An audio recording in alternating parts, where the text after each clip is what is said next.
Salah satu kenapa aku balik ke yang awal, kenapa aku gak berani sebut penari, karena aku selalu berpikir bagaimana untuk bagus saat nari. Aku lupa untuk jujur. Nah, perjalanan kesenian akulah yang menyadarkan aku bahwa ternyata hidup bukan soal sempurna, tapi bagaimana lo jujur sama diri lo. Aku gak berani sebut penari karena aku selalu berpikir kayak ketika aku gerak kayak gimana ya bagus ya, gimana nih gue keren di mata penonton atau mungkin di kamera gitu.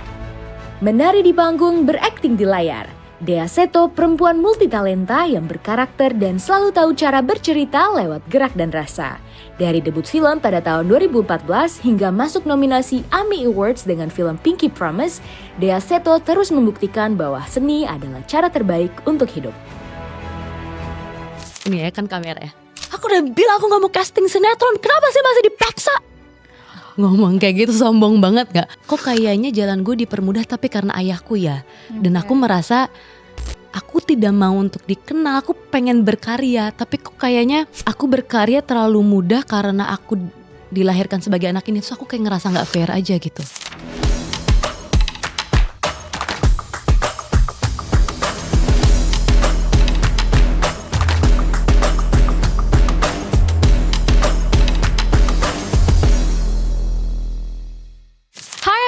Welcome to the Clueless Expert Podcast. Gue Aksena yang akan ajak kalian into the journey of finding our ex of our life together. So, who will be the expert in this episode?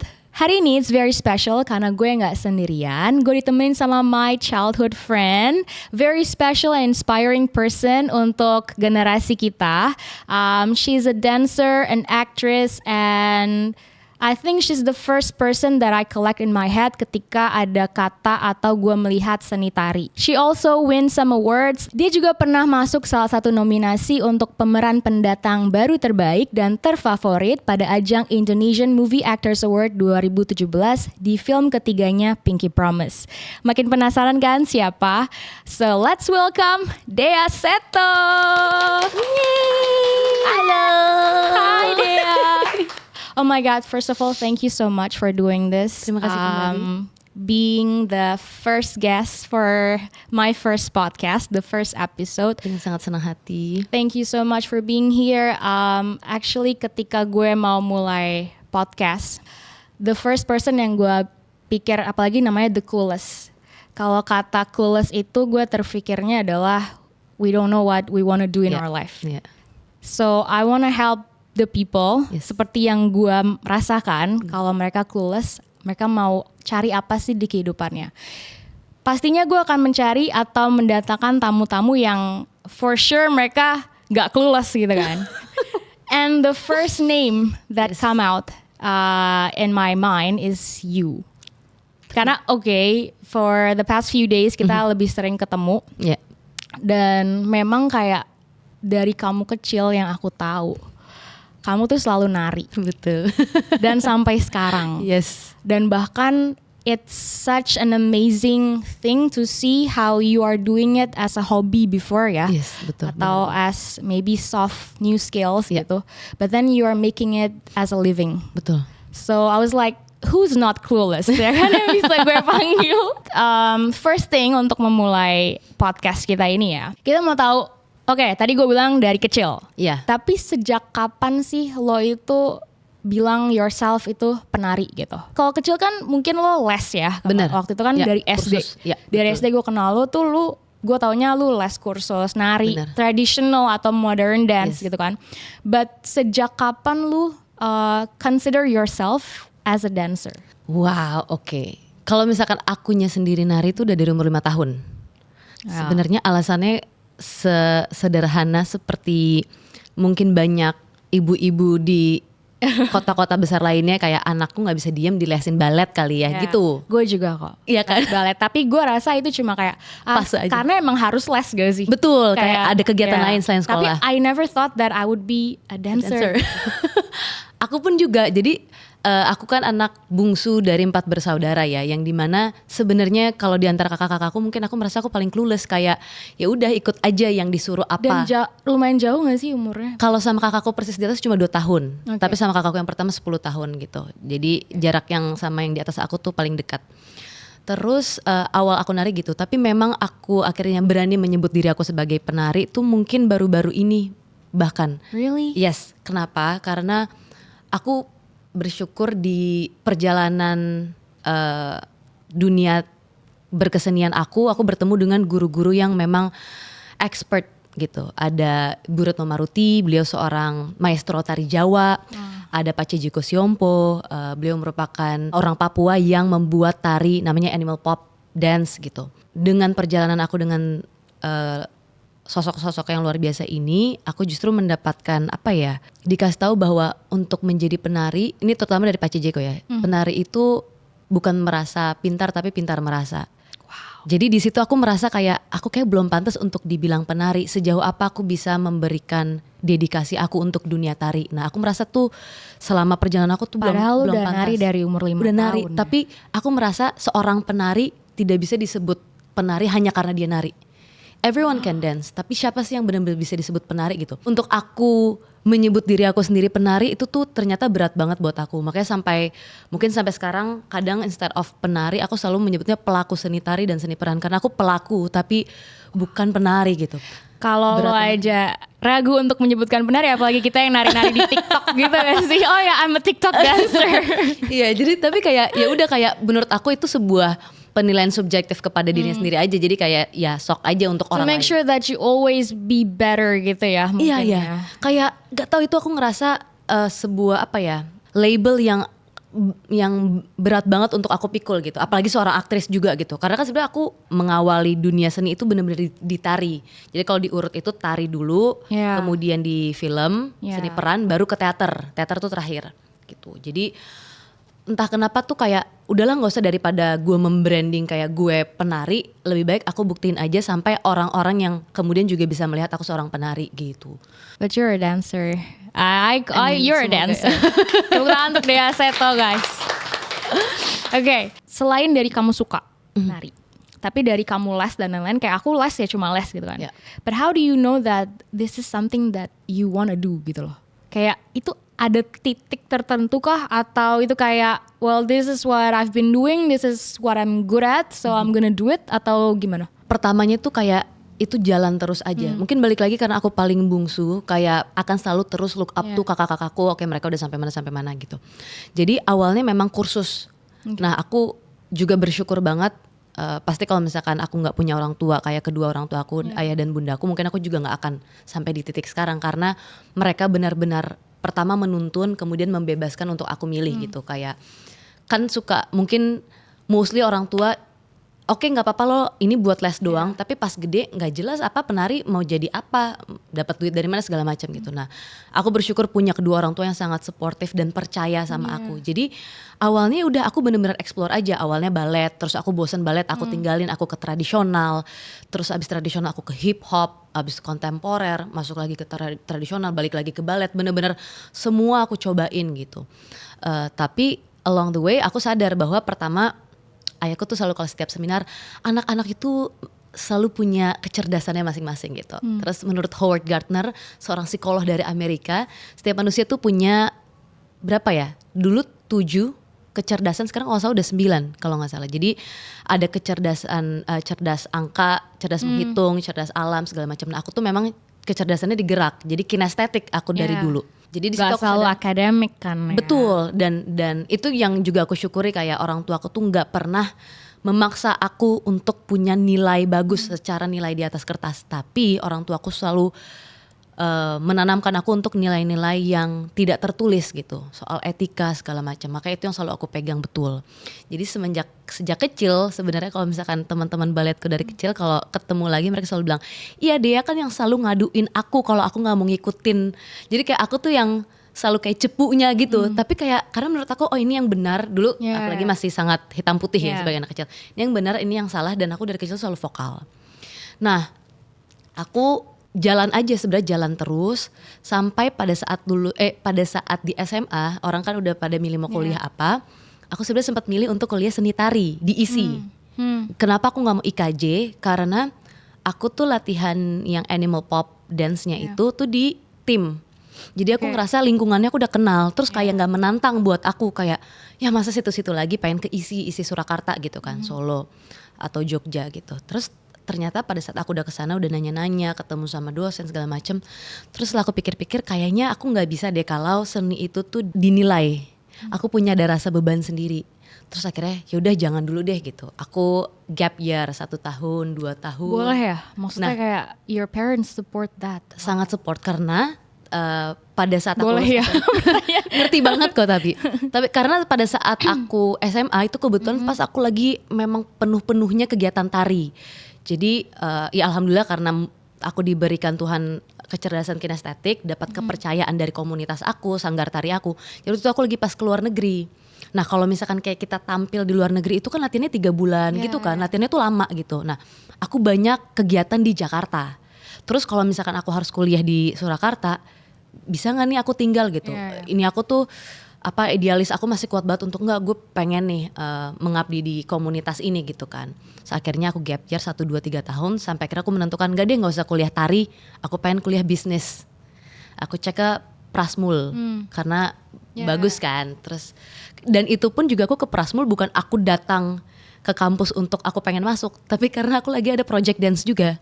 Jadi project dance bantuin anak-anak Prasmul. Terus aku cek ke apa sih namanya kalau untuk daftar tuh administrasi gitu. Terus tanya-tanya ternyata kita maksimal di 2 tahun dari lulus SMA. Itu tahun ketiga aku udah lulus SMA. Masa? Iya, jadi banyak kampus-kampus tuh yang membatasi Karena dari lulus pertama SMA. ya? Karena Iya, karena S1. Jadi banyak yang kayak gitu. So kayak, ya ini tahun ketigaku. Iya, bener nggak bisa. Ya udahlah gitu. Itu aku berarti umur udah 20-an ya, 21 mungkin ya. Tapi tuh aku santai, cuek, ya udah gitu, nari aja. Harusnya it's never too late to Benar, study ya. harusnya. Tapi ternyata setelah itu aku cek tuh banyak sekali kampus yang membatasi dari lulus SMA gitu. Terutama untuk S1 ya, S2 mungkin jauh lebih bebas ya. Terus ya udah kayak ya udah never mind gitu. Toh masih dibukakan pintunya gitu. Jadi sebenarnya itu sesuatu yang memang aku ngerasa Tuhan membukakan pintunya that's terus. already the way ya kan. Already the way. Tapi pada saat pandemi dan sebelum pandemi juga duar gitu. Adalah 3-4 bulan gak ada kerjaan, gak ada project, gak ada ini. Itu lumayan stressful karena aku udah terlanjur menanamkan diri aku di seni. Terus pada saat gak ada gimana? Nah kekurangannya adalah aku tuh dulu selalu menjadi followers. Maksudnya aku selalu jadi murid yang dimana ngikutin koreografi, nunggu. Nah itu tuh clueless-nya aku. Jadi aku pernah clueless kok guys. Clueless karena kamu nunggu sekarang, and Karena then aku you make opportunities for yourself. Betul, karena ya aku sadar akhirnya sebagai seniman kita harus selalu meng-create gitu kan. Kita harus yang menciptakan gitu, nggak bisa selalu jadi followers gitu. Dan dari dulu tuh sebenarnya aku sebagai penari tuh sangat takut freestyle. Karena aku bagus dalam koreografi ketika diajarin, tapi ketika aku harus freestyle, jadi gini, kan kalau balet tuh kita punya teori ya, bener-bener ada pakem, ada pakemnya gitu, ada silabusnya. Dia itu selalu bagus, dia dari dulu selalu dapat nilai bagus. Nah pada saat aku masuk ke hip hop segala macam yang dikasih ruang untuk freestyle, aku selalu takut. Kenapa? Karena aku takut menjadi dia yang jelek. Aku pernah banget ada di titik itu. Jadi aku selalu takut. Aku takut membuat kesalahan. Aku selalu kayak mau jadi dia si perfect. Takut gitu. you're not enough karena nggak sesuai dengan. Takut bukan dia, karena dia tuh selalu gila, dia selalu bagus ya. Tapi selalu karena ngikutin koreo. Jadi aku pernah di situ. Nah, proses berkesenian aku lah yang membuat aku sadar, ya aku manusia, aku menerima kesalahan, aku memperbaiki itu gitu. Dulu tuh aku selalu pengen jadi, mungkin tanpa disadari pengen jadi sempurna ya, tapi intinya nggak mau jelek aja. Selalu takut. Nah, salah satu kenapa aku balik ke yang awal, kenapa aku gak berani sebut penari, karena aku selalu berpikir bagaimana untuk bagus saat nari. Aku lupa untuk jujur. Nah perjalanan kesenian aku lah yang menyadarkan aku bahwa ternyata hidup bukan soal sempurna, tapi bagaimana lo jujur sama diri lo.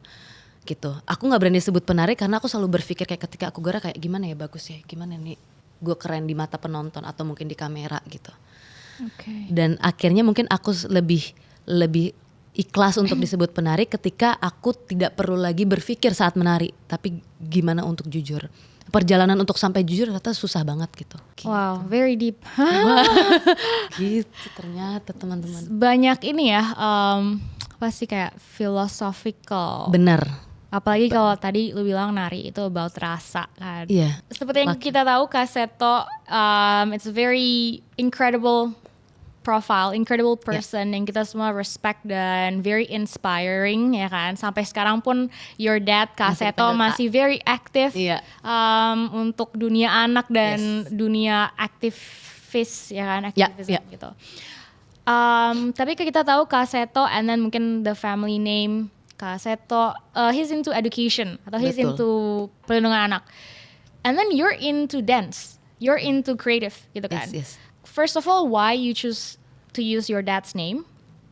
Dan ada gak sih kayak konsiderasi, are you gonna make him look better or are you gonna make him look bad? Karena pasti kan ada pressure. Iya, benar. Your dad has a profile already and then dan itu pun beda gitu loh. Betul beda banget. bidang of what you're doing, which is adalah entertainment gitu kan. Ada gak sih pressure itu dan why, dan apakah lu merasa gue ada bisa memberikan warna baru untuk nama keluarga Seto? Wow, menarik sekali. Karena I think banyak juga keluarga atau orang-orang di sana yang punya family business Yes. atau orang tuanya udah dikenal. Yeah. Jadi kayak dia punya pressure, oh, do I need to do the same as my parents or can I do my own thing, you Yeah, know? yeah. Jadi kayak we wanna know how you feel about that gitu. Jawabannya pasti ada sih, tapi dia tuh melalui beberapa fase. Sempat ada yang kayak denial, sempat ada anger juga, sempat ada bargaining, kayak 5 stages of grief ya. Yeah. Maksudnya ada fasenya gitu. Pada saat aku pertama kali mengawali diri aku di dunia entertain, aku pertama nggak ingin untuk menjadi selebriti atau dikenal. Jadi ceritanya adalah, ini balik lagi ke dunia seni tariku. Jadi aku punya teman nari yang casting untuk film Arisan 2, terus dia keterima, terus dia bilang, ternyata syuting film seru loh. Nah aku si ekstrovert ini yang suka nyoba hal baru, kayak seru, pengen di bayanganku, aku tuh pengen jadi ekstras. Oke. Jadi bener-bener pengen ngerasain ada kamera-kamera dan aku syuting tuh seperti apa sih, pengen nontonin aja proses syuting dan pengen tahu. Akhirnya aku masuk ke sebuah manajemen artis. Tapi aku gak ingin sebagai seleb gitu. Terus ternyata dari manajemen artis kan memang mereka punya goals ya untuk talent-talentnya. Ada Akhirnya target gitu punya ya. target, akhirnya di castingin lah aku semua gitu. So kayak gak mau. Aku cerita dikit ya, Okay. ini sombong banget deh ya. Jadi aku pernah Kenapa lu casting. udah nolak? Iya, dan nolaknya tau gak di mana? Di depan kamera saat casting. Oh my god. Jadi Oke. aku kan kayak bener, aku tuh pengen jadi ekstras, aku cuma pengen tahu proses syuting. Terus aku casting salah satu PH sinetron terbesar saat itu dan mungkin sampai sekarang. Yeah. Depan S. Oke, ya, we all Banyak know that. semuanya. Tapi salah satu raja sinetron yeah. lah gitu. Terus di casting gak ada skrip, suruh improvisasi. Aku disuruh acting, nangis, marah, sedih dalam waktu yang Okay. bersamaan. Tapi This is your improv. thing, right? You like doing that or not? Enggak, Oh. karena aku nggak ngerti, aku nggak punya background acting sama sekali. Oke. Jadi aku observer, jadi cuma ngelihat doang. Terus aku karena merasa dijebak, aku udah bilang aku nggak mau sinetron, aku pengen film, tapi aku nggak usah peran besar, aku cuma pengen tahu. Tapi kan mungkin ya nggak salah juga ya artis manajemen, aku udah masuk, terus kayak nggak apa-apa Dan di-casting mereka kan mau semua. aja apa aja yang dapat gitu Betul. kan. Terus abis itu aku casting, so aku kayak aku nangisnya aku nggak bisa nangis obviously back then. Terus habis itu seneng ya ketawa-ketawa aja. Pas marah aku improvnya gini, aku udah bilang aku nggak mau, ini ya kan kamera ya, aku udah bilang aku nggak mau casting sinetron, kenapa sih masih dipaksa? Ngomong kayak gitu sombong banget gak? Tapi karena aku marah, kayak aku ngerasa ditipu gitu. Terus abis itu manajer aku cuma di balik kamera cuma gini doang. Itu perjalanan dia. Jadi aku dari dulu tuh memang vokal menyuarakan apa yang aku tidak suka Yeah. gitu. Terus udah tuh, tapi ternyata akhirnya aku tetap ambil tuh sinetron. Oh ya? Keterima. Ya karena acting lo beneran gak sih? Karena jujur ya, seni itu soal kejujuran. dibantu. Betul. Dengan rasa. Terus ya udah gitu, berjalan lah. Nah, semenjak aku sinetron dan akhirnya mungkin nama Dia Seto naik setelah sinetron itu, jadi aku ketemu dengan sutradara si sinetron itu. Terus habis itu dia membuat film. Aku menyebutnya Captain Nugros, tapi mungkin sekarang lebih dikenal dengan Fajar Nugros gitu ya. Okay. Aku manggilnya Captain karena dulu nama Twitternya itu. Terus itu tuh ada zaman dimana anak artis tuh lagi naik, Zina. Ya. Jadi ada Shalom, ada Feral, ada Rasha, ada Aurel gitu. Ya. Jadi ada Sama Stephanie Putri punya kakak kayaknya juga ya. iya yang kembar ya Oke. kalau nggak salah ya, Ame Awe ya. Nah jadi anak artis tuh lagi naik back then. Jadi kayak ada anak artis ini termasuk aku. Terus aku ngerasa kayak tapi kan papaku bukan artis ya, maksudnya memang mungkin terhitungnya seleb, tapi ayah yang aku tahu dari dulu juga sosialnya kencang, emang perlindungan anak yang kebetulan juga dikenal gitu, selebriti juga bisa dibilang, tapi bukan artis as an actor, terkenal. Tapi kan di sini artis mungkin kalau yang lain tuh antara penyanyi atau enggak pemain juga gitu. Nah itu tuh nama Deaseto naik di situ. Terus di film pertamaku yang Me and You versus the World 2000 berapa ya itu 14 ya kalau nggak salah ya. 2014 itu kayak Deaseto anak Aseto itu tuh diratin banget dan ya jadi media darling. Aku inget banget waktu aku media darlingnya Net TV.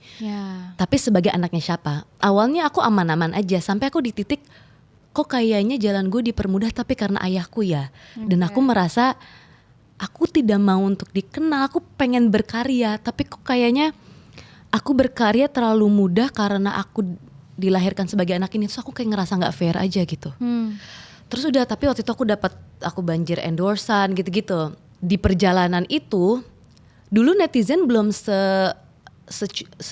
segamblang sekarang. Kalau sekarang kan kayaknya udah kayak oke, netizen, kekuatan netizen semua bergandeng tangan kalau untuk menghujat atau siapa yang salah gitu, dan udah menjadi hal yang normal gitu kan. Dulu tuh enggak, buzzer. Kalau dulu tuh enggak, masih yang Instagram warnanya coklat. Paham gak? Yang bahkan belum video. Jadi masih dalam fase kayak kalau kita komen kenal lo sama gue gitu. Ngerti gak sih yang kayak masih untuk komen tuh gak bisa sesembarang sekarang. Iya masih eksklusif. Nah waktu itu orang udah membandingkan, ini hal yang sepele banget. Dulu tuh aku rambutnya warna-warni Zina. Kalau misalkan mungkin lihat Instagramku ke bawah-bawah masih ada tuh rambut aku warna-warni. Just because I love to express myself aja. Nah terus ada orang yang komen kayak, kok Kak Seto rambutnya konsisten, anaknya kok gonta-ganti warna. Itu aja tuh kayak kenapa? Di situ aku udah mulai ngerasa kayak kenapa harus dibandingin, kan tetap kami individu yang berbeda gitu. Ya kenapa dengan ayahku dengan kekonsistenan rambutnya yang Beatles ini itu rambut loh ya, rambut masih loh ngomongin gitu. rambut. Terus dikomentarin. Terus aku kayak gitu. Karena netizen belum ini sekarang itu belum hal yang normal. Jadi aku kayak kenapa dibandingin. Terus kemudian sebenarnya dari dulu ini udah suatu makanan aku sih. Kan aku homeschooling ya. Ini kata-kata yang dari dulu sering aku dengar. Bapaknya pendidik kok anaknya gak berpendidikan? Karena aku gak sekolah. Jadi karena aku gak sekolah formal, kan homeschooling hitungannya non formal ya.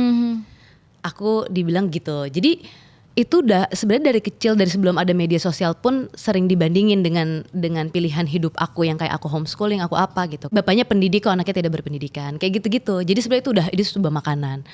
Terus mungkin karena dulu masih homeschooling masih sangat baru. Ayahku salah satu yang ngebawa deh kayaknya gitu, yang membawa homeschooling ke Indonesia. Actually it's the first time I heard about homeschooling ya dari kamu sih. Gitu ya? Karena kita les bareng. Aku kan benar-benar kayak pakai uniform. And then bau asem, keringetan, dua matahari ya kan. Aku datang kayak, dan kamu kayak abis nge-mall gitu loh. Iya, bajunya bebas ya. Terus kamu pernah nanya kayak, kamu gak sekolah gitu? Iya. Sekolah, aku homeschooling gitu ya. Dan aku gak tahu kamu, mungkin aku tahu Kak Seto, but I didn't actually catch it gitu loh kalau kamu anaknya Kak Seto gitu. Jadi perjalanan gitu, kayak aku dengan nama Seto seperti itu gitu. Dan akhirnya sampai di titik dimana aku ngerasa gerah. Sampai satu ada hal yang lumayan menyakitkan. Karena aku main film dengan relasi aku yang aku bangun juga dengan sutradara, dengan yang aku ngerasa itu balik lagi ke individu ya gitu. Dapat kepercayaan itu, mungkin tetap nama ayahku berpengaruh gitu ya. Aku nggak bisa pungkiri itu. Tapi yang paling menyakitkan pernah ada komentar gini, bapak lo bayar berapa untuk lo main film gitu teman-teman. Aku langsung kayak apa ini gitu ya. Kan waktu itu masih remaja juga ya, jadi kayak sangat took it personal. Terus kayak kok gini sih, jahat banget manusia gitu. Mungkin kalau sekarang udah kayak udah, tapi dulu juga belum ada fitur matiin komen gitu. Masih muda dan apa nih? Sekarang juga sih. Thank you. Udah ada wrinkles belum? Terus akhirnya back then Instagramku sempat dihack, tapi aku nggak panik. Terus aku kayak mungkin ini adalah waktunya untuk aku membuka lembar baru. Dan akhirnya aku berkomitmen untuk nggak post foto ayahku sama sekali di Instagram. Dan itu ternyata berpengaruh branding secara visual untuk aku tidak menunjukkan ayahku. Jadi balik ke pertanyaanmu kayak apakah aku berusaha memberikan warna baru di keluarga Seto? Jawabannya tidak, karena yang ayahku lakukan, legacy beliau itu nggak akan pernah tergantikan dan itu akan selalu kuat. Aku tidak berusaha memberikan warna baru untuk keluarga Setonya, tapi paling aku kayak berusaha untuk ayahku tuh selalu mewariskan kebaikannya dan itu yang selalu ditanamkan oleh ayahku. Jadi aku mungkin lebih kepada melanjutkan attitude kesopanan apapun yang ayahku pernah berikan atau the sopan Kaseto, yang itu yang selalu aku lanjutkan. Dan aku bersyukur karena udah di beberapa tahun terakhir orang tuh udah nggak lagi. Jadi awal-awal pada saat fase anak artis itu tuh kayak dia Seto, anaknya Kaseto tuh kuat banget.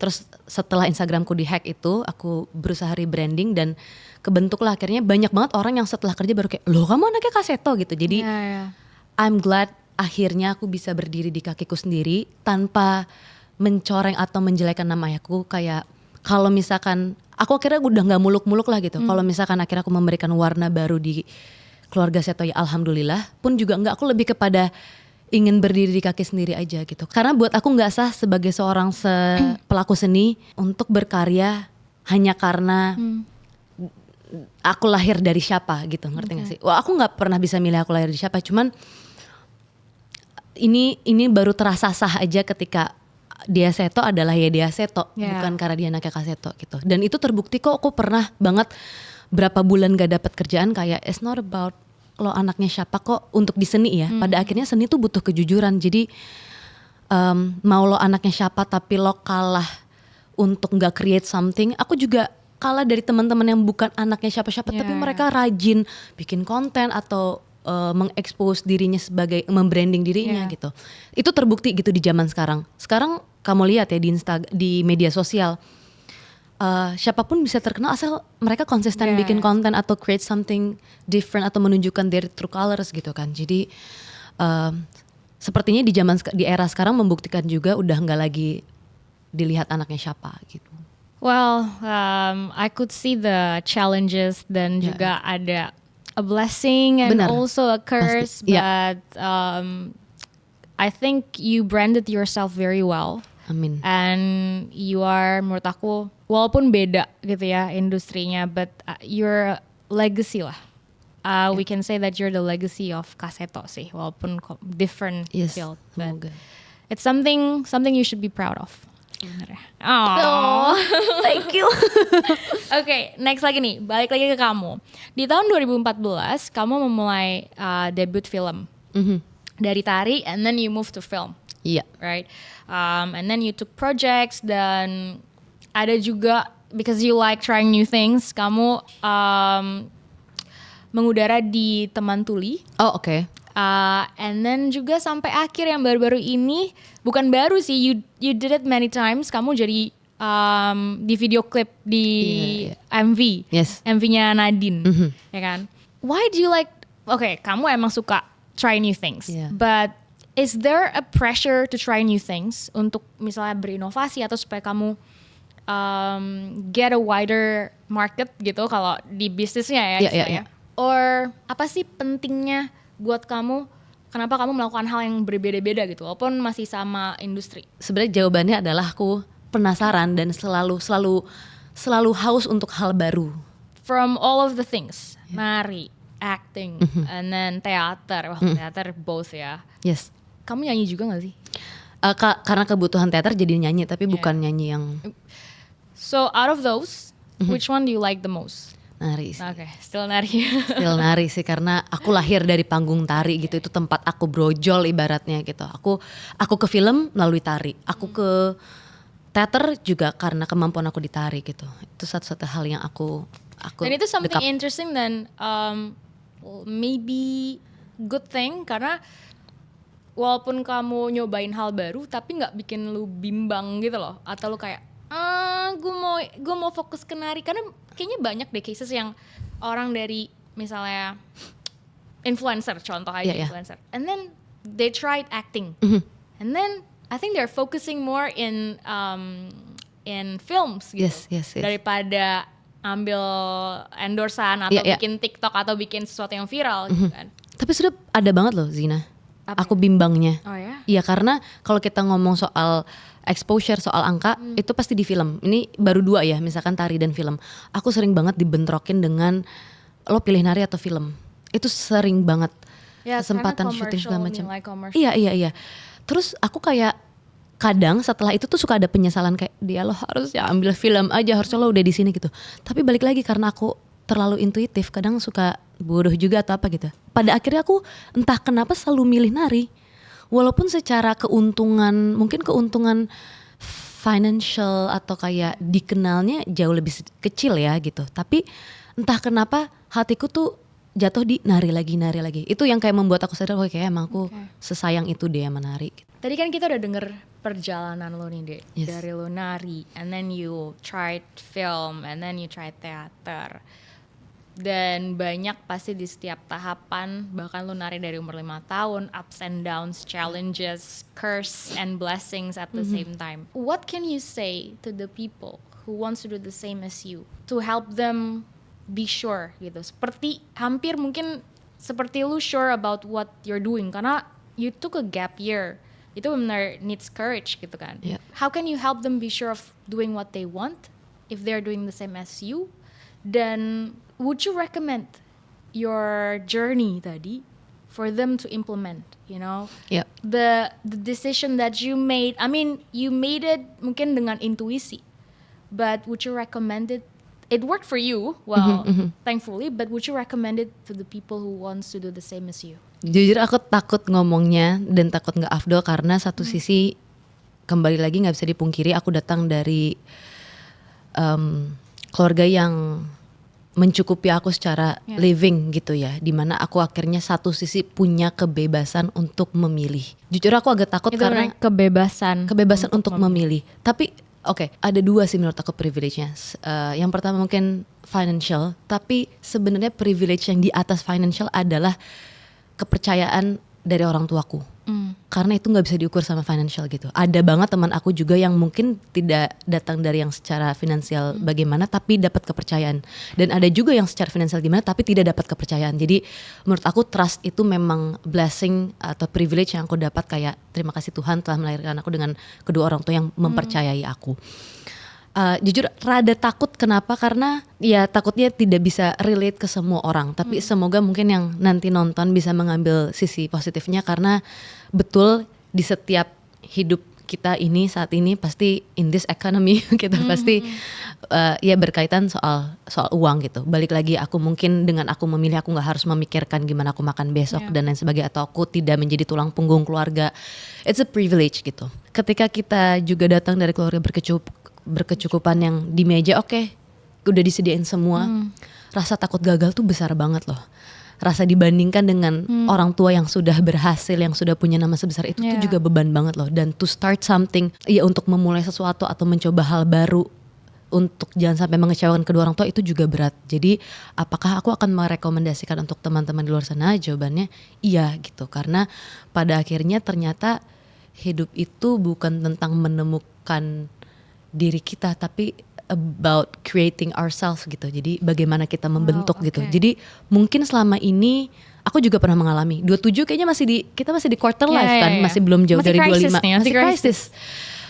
Ada banget gitu kayak siapa sih gue, nyari kita berusaha nyari tapi ternyata bukan soal, apalagi with such a profile you're surrounded by. Betul. Dan apalagi menurutku ya di era sekarang dengan adanya media sosial itu bisa menjadi dua mata pisau, antara kita bisa memanfaatkan dengan baik atau justru malah membunuh diri kita sendiri dengan kita membandingkan dengan orang lain. Aku juga melewati fase-fase membandingkan dengan orang lain, oh si ini begini, si ini begitu, dan rasa kayak gila, gue dengan segala privilege ini kenapa dia masih stuck di sini, kenapa dia nggak bisa menjadi penari yang seperti ini. Itu ada banget gitu. Tapi kayak ya along the way pada akhirnya bergerak terus gitu, kita nggak bisa stuck gitu. Yang paling penting adalah terus bergerak ketika kita lost. Istirahat nggak apa-apa tapi bukan berarti diem atau kayak terpuruk gitu. Kita keep on going, dan bahkan mungkin kita menemukan sesuatu hal yang dari hal yang kita nggak suka atau kita nggak tahu, just keep on doing. Apalagi di era sekarang udah banyak yang misalkan kita jadi volunteer atau apa, terus aja so many things gitu. Jadi keep on moving gitu. So what your message to the people, buat teman-teman yang mau be a dancer atau penari. Ini spesifik berarti sebagai penari ya. So it's tadi yang kamu bilang, just keep dancing, just keep moving, just keep moving. Even kayak di hari dimana lo clueless segala macem, beneran deh keep moving. Karena secara sains pun juga kita akan lebih lancar karena peredaran darah kita lancar dan otak kita juga keisi karena ada oksigen dengan kita moving gitu kan. Makanya exercise bagus gitu. Jadi keep moving itu ngaruh. Even lo lagi sedih atau apa, bener-bener keep moving gitu. Apalagi sebagai penari, keep moving. Okay, it's out of context tapi itu salah satu yang gue inget dengan kata keep moving di filmnya World War Z. Ini benar-benar out of concept sih. Jadi itu Brad Pitt, itu film tentang zombie. Aku tahu tentang zombie. Jadi ada zombie apocalypse or something like that, attack kan. Itu kan zombie menyebar banget cepat gitu. Yeah. You have two choices. Either you stay and then you lock yourself in a room or in the house, or you run away and move somewhere else. You know, and keep moving lah, find something shelter or whatever gitu. Di situ dikasih lihat di film itu, ini nggak relate sih, tapi menurut gue itu menjadi guidance gue sebenarnya. Walaupun zombie apocalypse, tapi konsep kayak Brad Pitt di situ bilang, if you stay, you die. No matter what, the risk of staying put is still bigger than the risk of you open the door and face the zombie. Itu gue kayak, and somehow sampai sekarang I still infuse that concept in my life sih. Jadi you're very right to keep moving. Tapi itu salah satu aku cinta banget sama seni film juga karena kita mungkin lihat ininya zombie tapi ada itu yang life changing banget nggak sih gitu. I love art. Seni itu I love seeing art. Seeing you dancing. Loving it. Thank you. We learn so much things from you about you. Amin. What you did, achievements that you made. Kan? You're still young. Thank you. We're still young. Yeah, we're still young. Masih panjang hidup ini, ya kan? Hidup kita, amin, insya Allah. Amin. Walaupun udah mendekati 30 masih muda ya? Masih dong, karena so many things could happen. I think banyak pernah ini gak sih lihat di Instagram kayak KFC itu si kakek-kakek tua itu memulai KFC itu di umur 60. Ya kan, umur 60. Jadi kayak I think we can do so much more. Ada gak sih kayak the dreams atau target lo, ya kan, this career gitu kan, yang lo tetap, maksudnya that's where you're aiming. Although lo udah, menurut gue udah keren banget. Amin. Gitu. Tapi apa sih, gue pengen tahu target dari karir lo atau hidup lo ya, nggak harus karir.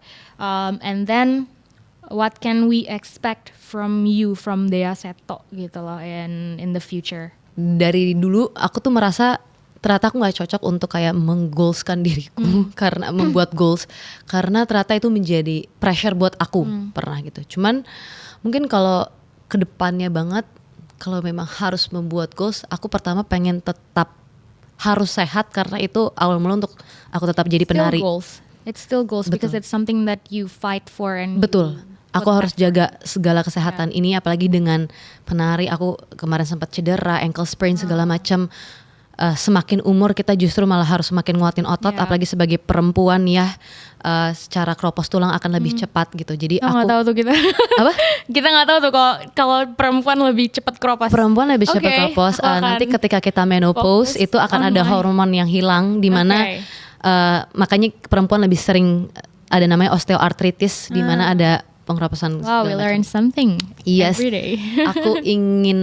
Aku ingin tetap berkesenian. Aku ingin tetap menari dengan cara aku jaga kesehatan. Aku ingin tetap explore peran-peran baru, dan aku pengen banget punya klinik fisioterapi. Klinik fisioterapi. Iya, aku pengen banget punya klinik fisioterapi. Itu kayak health and medic gak sih sebenarnya? Betul itu health. So how is it related to dance? Kamu kayak sebenarnya aku, karena ini my first big podcast, sebelumnya aku kayak pernah podcast cuma bantuin teman, cuman ini juga gak sih? Tapi kayak itu soalnya buat tugas kuliahnya dia.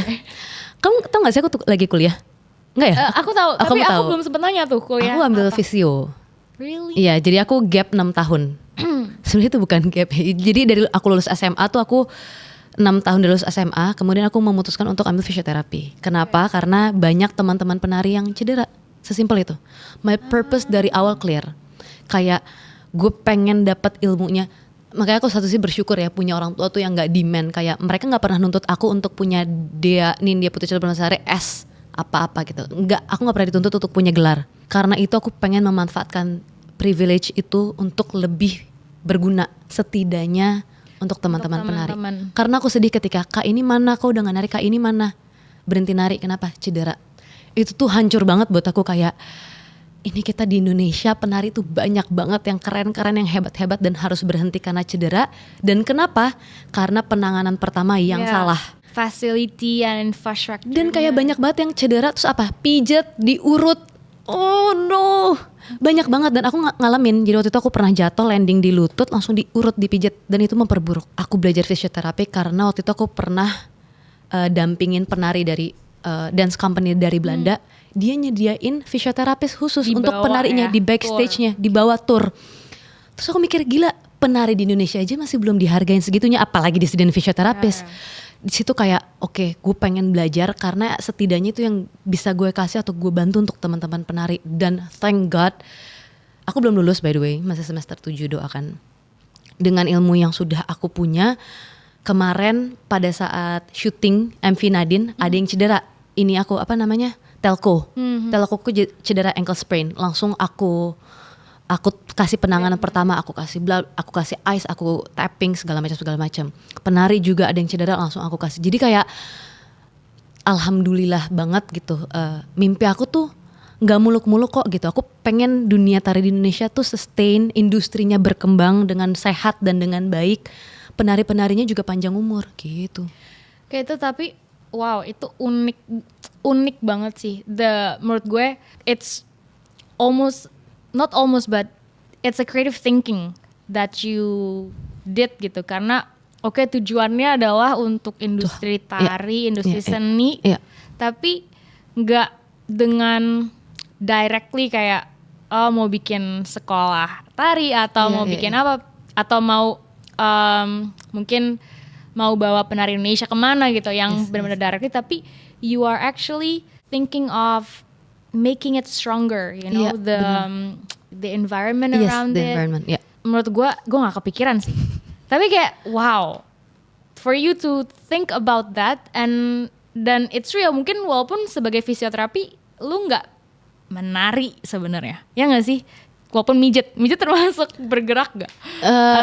It's not part of. You're not doing what you like be doing, but it's still support the purpose. Yes. That you're having. Sebenarnya rada nggak mikir sih, kayak aku pas masuk, aku kan orangnya tuh nggak akademis banget ya teman-teman. Jadi aku IPS pula.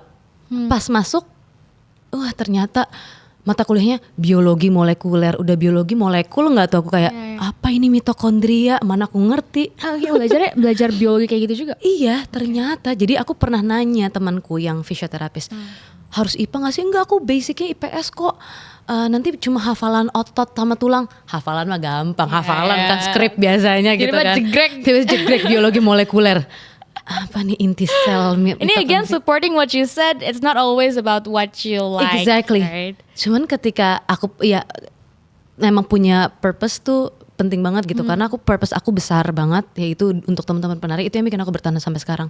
Aku di awal tuh kayak nangis-nangis kayak apa ini?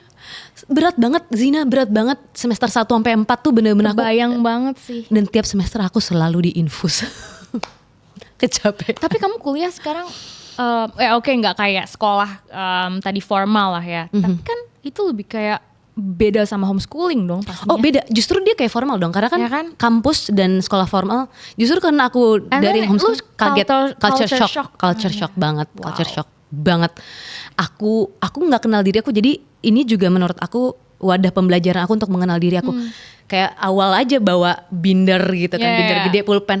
Apa yang gue harus catat? Nggak ngerti, karena dari sekolah aku tuh tipe yang kayak belajarnya kayak harus gerak, harus banyak nanya, interaktif gitu. Pada saat satu arah gitu, pada saat kuliah, apa yang harus gue catat? Nggak ngerti. Jadi itu sampai aku semester 7 sekarang, menurut aku perjalanan aku mengenal diri aku juga. Mahasiswa tua. Karena before this podcast, I did research about you, but I did not expect this. Wow. Ya, aku nggak pernah, dan aku nggak pernah ngomong. Jadi kayak sebenarnya si kuliah ini sesuatu yang aku umpetin. Kenapa? Karena satu sisi aku butuh untuk dipandang sebelah mata sama orang-orang. Jadi kayak kuliah di mana? Nggak kuliah. Kok nggak kuliah? Aku butuh itu. Ternyata kayak itu menjadi bensinku. Jadi aku keep aku selalu keep gitu sampai akhirnya karena udah semester 7 ya udahlah kasih tahu sekalian sharing. Siapa tahu ada yang mau invest buat klinikku. Amin, amin. Tapi Sekalian jualan. I think it's very good thing that you share this to people karena Semoga. it gives a different glasses to Yeah. you don't exactly doing what you are doing, Yeah, but yeah. it still fulfill the purpose gitu. Yeah, Jadi yeah. so many ways to do your purpose. Bener banget. Kan, jadi wow. Tepuk tangan untuk Dea Seto. deg-degan. Oh my god, I'm so happy to hear everything about Terima kasih, you and aku how juga your journey senang. benar-benar kayak nggak expect sih gue. Tiba-tiba Kayak visio. iya tiba-tiba not just that tapi Okay. your journey, you took gap year, kamu tadi nggak kuliah gitu, Yeah, and yeah, then yeah. you decided to ya udah gue, and it's a conscious decision gitu that you made. Menurut gue, I'm very glad that I did this. And I'm very grateful that you want to do this with me, Terima kasih being my banyak, first Zina. guest. It's such an honor for the people and for the girls in our generation. We are so excited. So, what's next from you? Oh iya, what's next for me? I don't know, mungkin tahun depan semoga insya Allah lulus SMA lulus kuliah. SMA, muda lu. Terus aku, next from me adalah ini aku lagi menjadi koreografer untuk sebuah komunitas tuli namanya Fantasi Tuli yang akan Okay. pentas bulan Desember nanti memperingati Okay. Hari Disabilitas Internasional. Jadi ini bisa dibilang teater musikal tuli pertama di Indonesia, so it's actually gonna be very interesting. Aku juga deg-degan karena sebuah challenge baru untuk Yeah. mengkoreografikan teman-teman tuli mengambil peran utama di sini. Jadi maybe itu yang aku bisa bilang udah pasti Desember mendatang gitu. Okay, that's what you're currently are. Yang sedang aku kerjakan. Ya. Okay. Wow. Jujur aku nggak ingat apalagi yang aku kerjakan. itu my top of mind. Ada lagi nggak ya? Karena di dunia seni kan itu tadi kan kayak tiba-tiba ada apa Yeah, gitu. yeah, Tapi yang udah pasti yang lagi Okay. dikerjakan adalah that musical. Okay. Nonton ya teman-teman Yeah. 3 sampai 7 Where can we Desember. sit? I mean, where can we get the tickets? Oke, nama musikalnya Jemari. Bisa lihat di Instagramnya Fantasi Tuli Okay. @fantasituli. Okay. Great. We're definitely gonna check that.